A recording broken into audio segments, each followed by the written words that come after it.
Last video में हमने एक बहुत ही कंट्रोवर्शियल क्वेश्चन पूछा था कि अंग्रेजों ने एक ऐसी ऑर्गेनाइजेशन बनाने में क्यों मदद किया जिसने एक दिन उनका ही राजपाट खत्म कर दिया।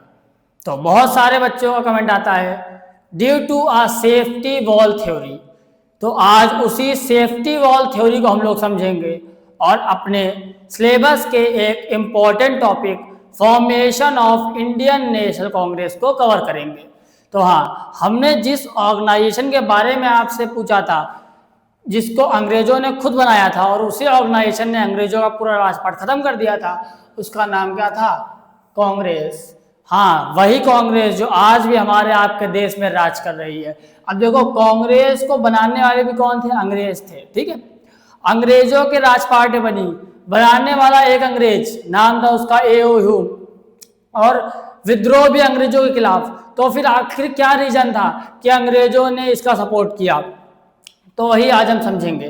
देखिए, सबसे पहली बात है कि उस समय पूरी दुनिया में अंग्रेजों के खिलाफ विद्रोह हो रहा था। अब अंग्रेज समझ चुके थे कि अगर हमको भारत में सरवाइव करना है तो हमको लोगों के माइंडसेट को समझना पड़ेगा।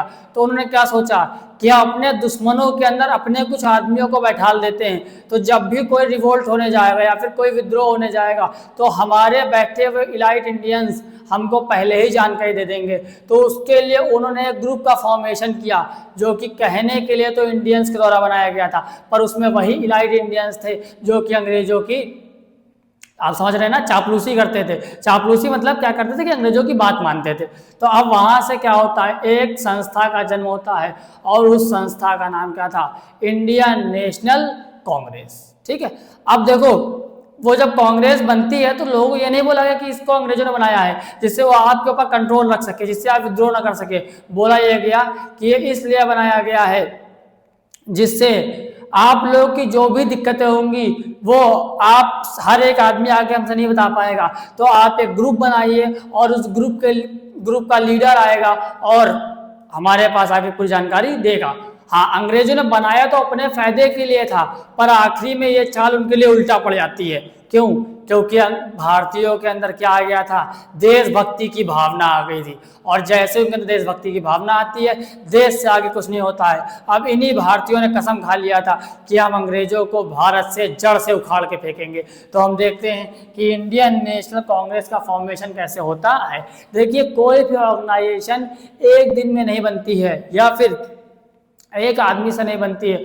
उस ऑर्गेनाइजेशन के बनने के पीछे काफ़ी सारे लोग रिस्पॉन्सिबल होते हैं और एक काफ़ी लंबे समय से प्लानिंग चल रही होती है। सेम यही चीज़ थी कांग्रेस के साथ। पहले काफ़ी छोटे मोटे ऑर्गेनाइजेशंस बन चुके थे मगर वो इतने टॉप लेवल पर नहीं पहुंच पाए थे। तो वो सारे ऑर्गेनाइजेशन एक साथ आते हैं और एक बड़ा सा ऑर्गेनाइजेशन बनाते हैं। उसका नाम क्या था? Indian national Congress. तो ऐसे देखिए, बहुत सारे छोटे ऑर्गेनाइजेशन बने थे मगर हमारे वो काम करने के बाद सिलेबस में नहीं आते हैं। पर हाँ, हम आपके लिए लेके आए कुछ टॉप ऑर्गेनाइजेशन या फिर एसोसिएशंस जो कांग्रेस के अंदर मर्ज होते हैं और उनकी वैल्यू भी बहुत ज़्यादा होती है और वो ICSE क्लास 10 बोर्ड एग्जामिनेशन में पूछे भी बहुत ज़्यादा जाते हैं। तो आज हम उन्हीं एसोसिएशन के बारे में जानेंगे।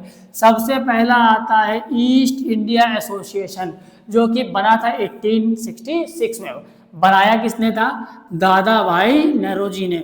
जी हाँ, इनका निकनेम क्या है? Grand old man of India. क्या नाम है इनका? Grand old man of India.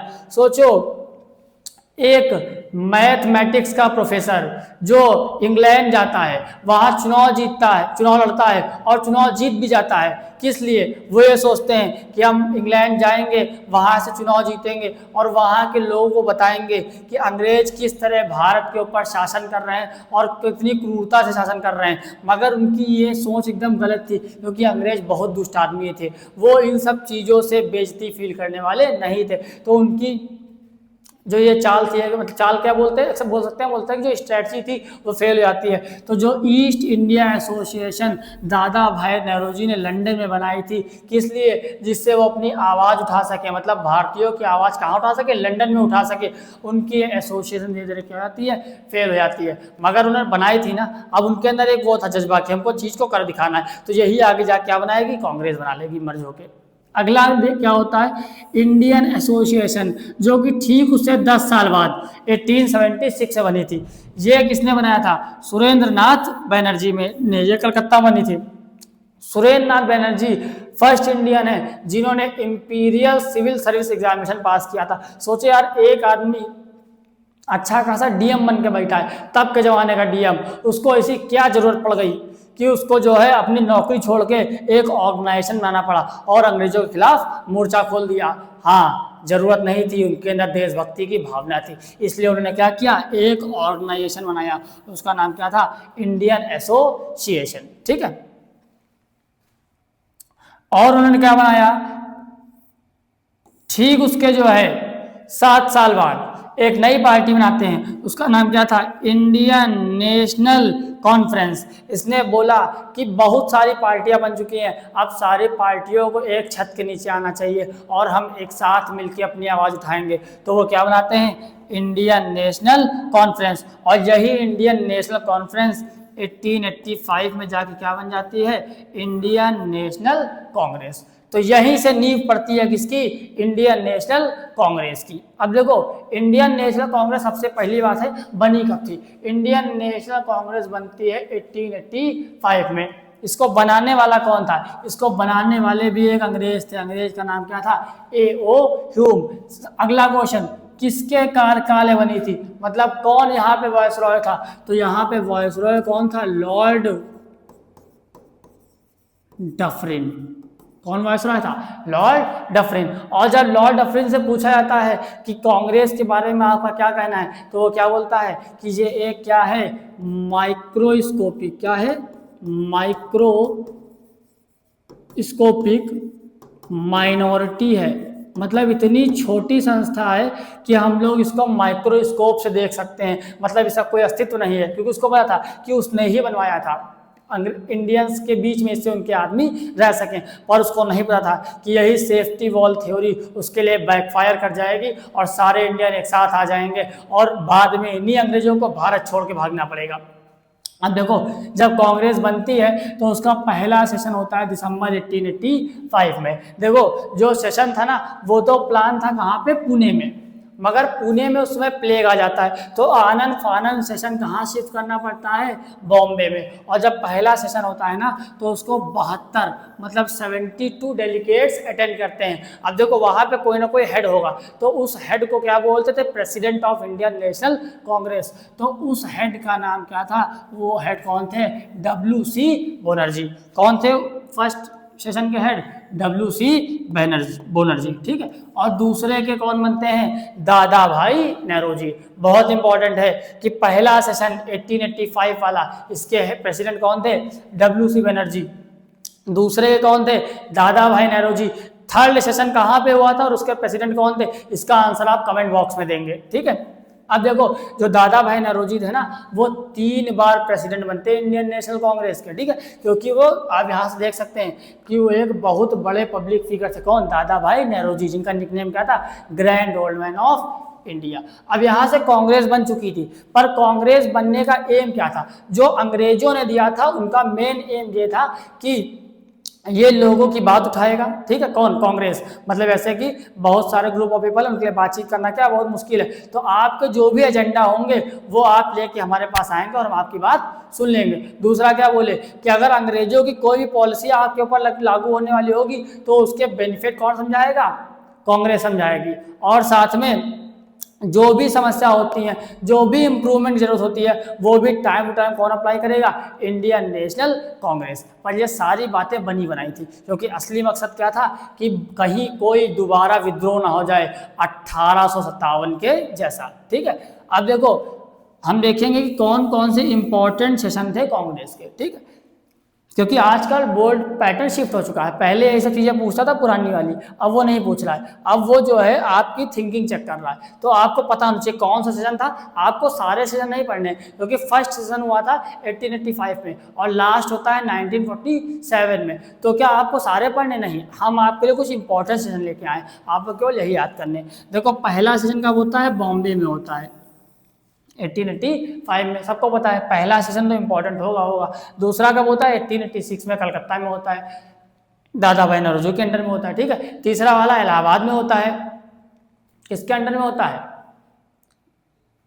इसका का आंसर आप कमेंट बॉक्स में देंगे। ठीक है, उसके बाद जो अगला इंपॉर्टेंट सेशन होता है वो क्या होता है, 1890 में होता है। यहाँ पे पहली बार इलेक्टेड लेजिस्लेचर की बात करी गई थी, मतलब भारत में पहली बार जो लोग होंगे वो चुने जाएंगे और उनको अधिकार होगा वोट देने का। ठीक है, उसके बाद जो अगला इंपॉर्टेंट सेशन होता है वो कब होता है, 1907 में होता है। देखो ये इंपॉर्टेंट क्यों होता है, 1907 का जो सेशन था ये सूरत स्प्लिट के नाम से जाना जाता है, क्योंकि यहाँ पे कांग्रेस दो धड़े में बढ़ चुका था। एक हिस्सा बन गया था मॉडरेट्स और दूसरा क्या बन गया था, एक्सट्रीमिस्ट। मतलब वो लोग जो अपनी बात को शांतिपूर्वक करते थे उनको बोलते थे मॉडरेट्स, और वो लोग जो काफ़ी मतलब जोश में आके या फिर काफ़ी मतलब एग्रेसिव वे में अपनी बात को रखते थे उसको क्या बोलते थे, एक्सट्रीमिस्ट बोलते थे। इनको भी हम जैसे ऐसे इंडियन नेशनल कांग्रेस के चैप्टर्स कवर करेंगे, गांधीयन एरा पढ़ेंगे, उससे पहले जितने हम अपने हिस्ट्री को 3 पार्ट डिवाइड कर लेंगे आगे कि एक होगा मॉडरेट फेस, एक होगा एक्सट्रीमिस्ट फेस और तीसरा क्या होगा, गांधीयन एरा। तो हम इन चीज़ों को भी डिटेल में जानेंगे। ठीक है, तो यहाँ से क्या होता है कि कांग्रेस में स्प्लिट हो जाता है 1907 में, इसको बोलते हैं सूरत स्प्लिट। मगर इंडियंस को पता चल गया था कि अगर हमको जो है अंग्रेजों को भगाना है तो अलग अलग रह के काम नहीं चल पाएगा, तो वो 1916 में लखनऊ सेशन में एक बार फिर साथ आते हैं और इसको नाम बोला था क्या, लखनऊ पैक्ट। इसके प्रेसिडेंट कौन थे, अंबिका चरण मजूमदार। यहाँ पे क्या होता है, हिंदू मुस्लिम यूनिटी होती है, मतलब हिंदू और मुस्लिम में समझौता होता है, और साथ में unity with in the Congress भी होती है। मतलब कांग्रेस के अंदर भी क्या होता है, वापस फिर से एकता आ जाती है। जो एक्सट्रीमिस्ट और मॉडरेट अलग अलग हो गए थे वापस फिर से क्या बोलते हैं कि हम दोनों भाई भाई साथ में आ जाते हैं। अच्छा क्या सर कोई और इंपॉर्टेंट सेशन था, बिल्कुल था। अभी 3 और आप लिख लीजिए। एक आता है सेशन ऑफ 1896, एक आता है सेशन ऑफ 1911, एक आता है सेशन ऑफ 1924।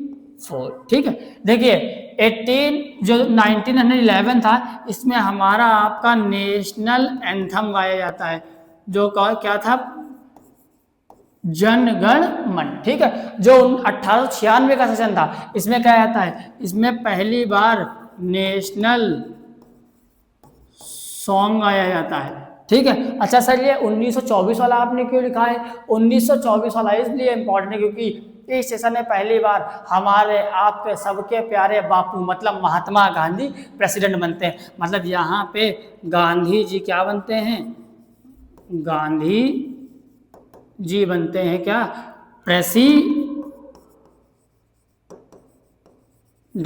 और ये पहली और आखिरी बार ही था कि 1924 के बेलगांव सेशन में जब गांधी जी प्रेसिडेंट बनते हैं, ना तो उसके बाद कभी बनते हैं ना फिर उससे पहले कभी बने थे, क्योंकि जो गांधी जी थे ना हमारे, वो किंग नहीं बना जाते थे। Gandhi ji was a king maker, वो सबके बीच में इतने लोकप्रिय थे कि वो जिसको बोल दे वो चुनाव जीत जाएगा। मगर एक समय ऐसा भी आता है जब गांधी जी अपना चुनाव लड़ाते हैं और उनके सामने सुभाष चंद्र बोस का खुद चुनाव लड़ते हैं। गांधी जी का कैंडिडेट था पत्ताभाई सीतारामैया और सामने सुभाष चंद्र बोस लड़ते हैं और उनका कैंडिडेट हार जाता है और सुभाष चंद्र बोस क्या होते हैं, जीत जाते हैं। तो इस कहानी को हम आगे कवर करेंगे जब हम क्या पढ़ेंगे, फॉर्मेशन ऑफ फॉरवर्ड ब्लॉक, क्योंकि वो भी हमारे सिलेबस का एक इम्पॉर्टेंट पार्ट है।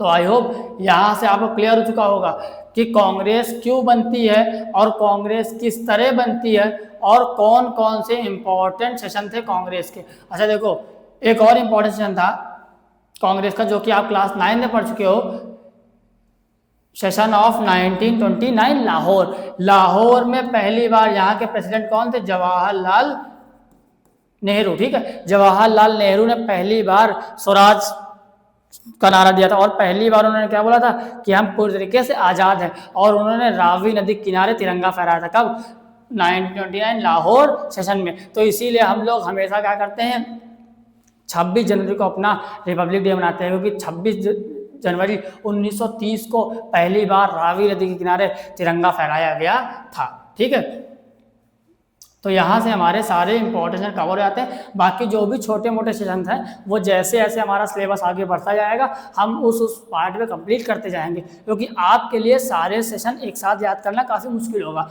और आपको समझना पड़ेगा कि जो बोर्ड पैटर्न है वो काफ़ी शिफ्ट हो चुका है। अब बोर्ड में रटने वाली चीज़ें ना आके समझने वाली चीज़ें बहुत ज़्यादा आ रही। तो इसके लिए आप प्रीवियस 10 ईयर क्वेश्चन को एनालाइज करिए और खुद देखिए कि कैसे बोर्ड पैटर्न शिफ्ट हो रहा है। हाँ, अगर आपको सेशन याद करने में दिक्कत आ रही है आप कमेंट में डाल दीजिए, हम आपको जितने भी 10 से 12 इंपॉर्टेंट सेशन हैं वो एक वीडियो में लाके कवर कर देंगे। ठीक है, तो I hope this video was highly helpful to you. Thank you.